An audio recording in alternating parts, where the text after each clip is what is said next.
Well, this is it now. I'm going on vacation. I'm going to go to England for about 10 days, and I'm going to do a track day, 2 track days, Oldham Park and Silverstone.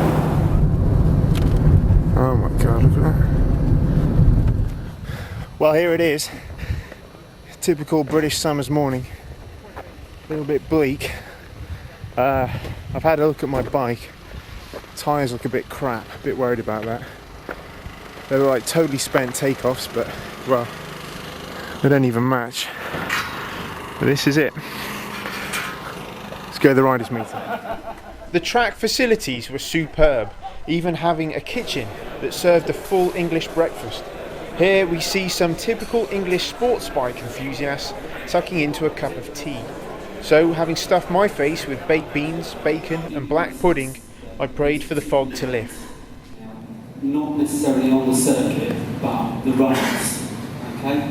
Now, I know there's someone trying to sue Donington. Eventually we were let out on the track at around 10 AM. The first bike I tried was the GSX-R 600, which was a reasonable bike in its stock trim. However, the biggest letdown were the brakes. After just a few sessions, the brake fade became unacceptable. The problem turned out to be a set of very worn brake pads and possibly some air in the line.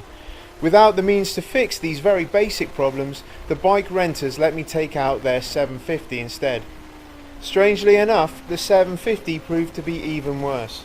It was truly a shame to be at such a great track without any brakes. However, I made do as best I could, and it did not completely ruin the experience.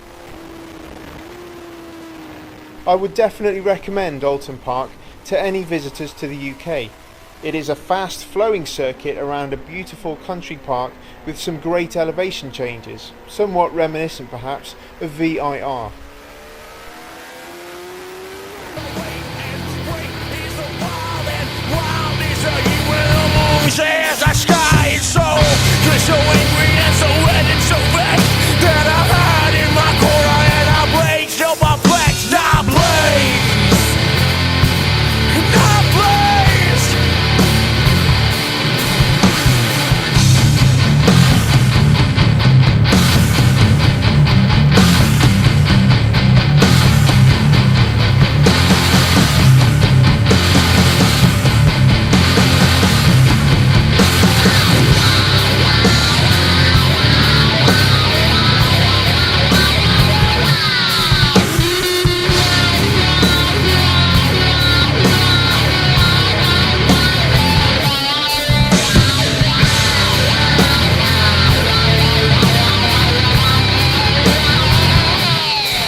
And it was good. This is a 750 with a GSX-R 1000 front end, but this was a major problem.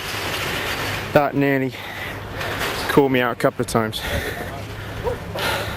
Word of advice, if you're going to come on one of these days, bring yourself some brake pads, maybe some brake fluid and a brake bleeding kit too. But all in all, it was good.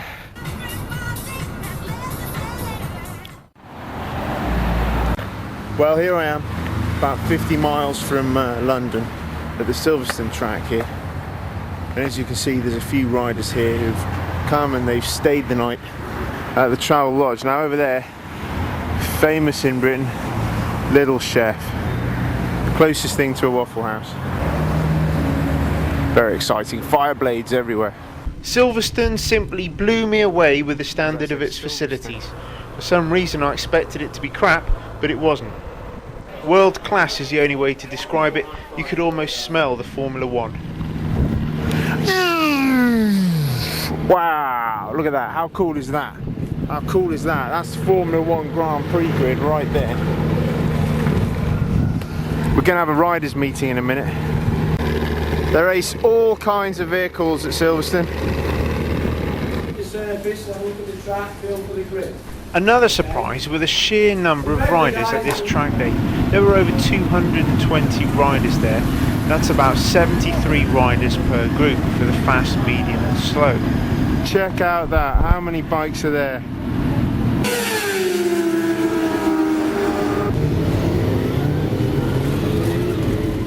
The rental bike wasn't a disappointment either. Although completely stock suspension and engine, the brakes were at least very strong. I made the most of the instructor racers that were on hand to help and had them show me around the large 4-mile circuit.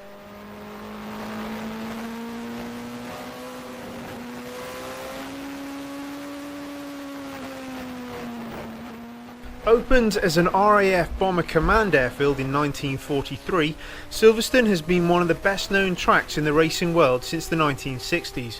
Being originally an airfield meant that Silverstone was really wide, and it had some great high-speed straights like this one, Hangar Straight. In fact, there was never really an issue of running out of track, and this made overtaking a real pleasure. Track days in the UK, as in the US, are very popular with the legions of sport bike owners, and I was certainly impressed with some of the exotic bikes that some of these guys had brought to the track. Also, it was really something to be riding a famous track where you knew the greats of motorsport had raced before. One moment I found myself pretending to be Michael Schumacher, the next moment I was pretending to be Valentino Rossi, and for a really bizarre moment I imagined I was David Hasselhoff in Knight Rider.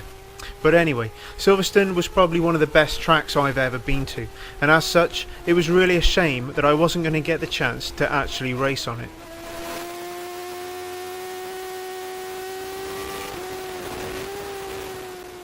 There are plenty of organisations in the UK that run track days, and most of them have bikes that can be rented. I went with Focused Events at Alton Park for the bike and the track day, and at Silverstone the organisers were 100% the bike coming from Blaze Bikes. The Silverstone bike was definitely the better of the two, although Blaze did hit me with the cost of the gas, whereas Focused Events didn't. Overall, the cost of both events were about the same and in the region of $590 US. So, if you ever find yourself going to Europe for whatever reason, then bring along your helmet and leathers just in case you too can find time to spend at any one of the numerous track days at various tracks around the country. I did, and it was great.